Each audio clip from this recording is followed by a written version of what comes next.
We'll try and take you through what has transpired at RBL Bank over the last 2 to 3 days, try and break it down for you. What started off on the 25th of December was the appointment or the announcement of the appointment of Mr. Yogesh Dayal, the Chief General Manager in charge of the Department of Communication at the Reserve Bank of India. He was nominated as an additional director on the board of RBL Bank.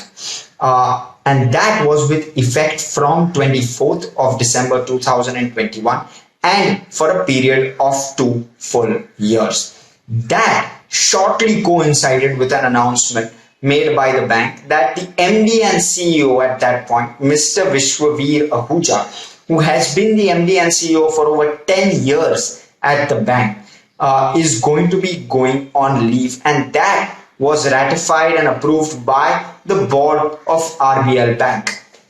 Now, when you look at both these incidences together, the announcements seem unusual. What in terms of the reasons for both these announcements was not entirely documented and was not elaborated and was not clear. So we try and delve into the past precedents of when the RBI nominates directors on the boards of banks and NBFCs.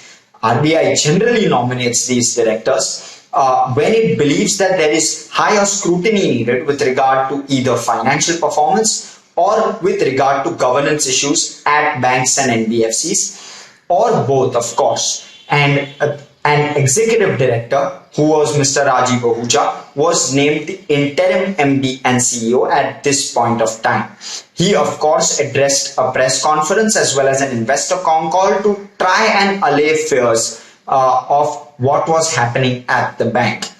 Further, Mr. Rajiv Ahuja also spoke exclusively with ET Now, and he told ET Now that the RBI has fully backed RBL Bank. He also said that RBL is well capitalized and has a very healthy capital adequacy ratio of over 16%. He also says the bank has a good amount of liquidity of 12 to 15,000 crores, and he says that the bank is well placed to execute its current strategy, which will remain so for the foreseeable future. He does not intend to change the growth as well as the strategy as well as any growth guidance for RBL Bank.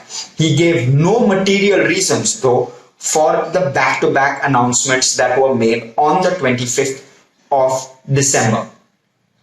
Further, subsequent to that, the Reserve Bank of India said also in their press release that the bank is well capitalized, that the financial position of the bank remains satisfactory, and that appointment was made under section 36AB, wherein the RBI is authorized as and when it feels that the board needs closer support in regulatory and supervisory matters, and that was the reason, it seems, for the appointment.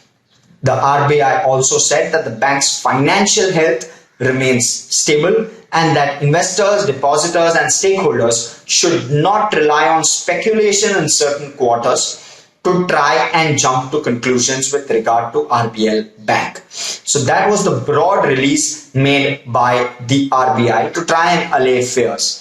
So what happened to the stock over the course of the trading day today, which is Monday? So it was the first trading day after these announcements were made.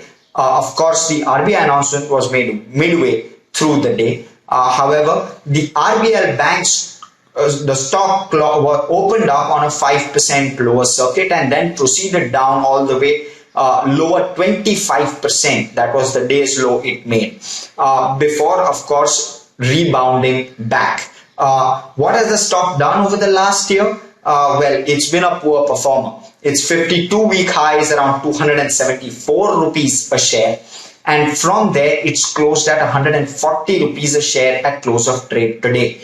Of course, it hit a 52-week low today as well at 130 rupees a share, and of course it's rebounded back to 140 rupees at close. So that's almost halved investor wealth. When I look at it over a 3-year term, the high made by the stock was 700 rupees in 2019. And since then, if I look at the current price, it's lost almost 80% of investor wealth since 2019. So that's a lot of wealth erosion that the stock has seen. But broadly, this is what has played out over the course of today for RBL Bank.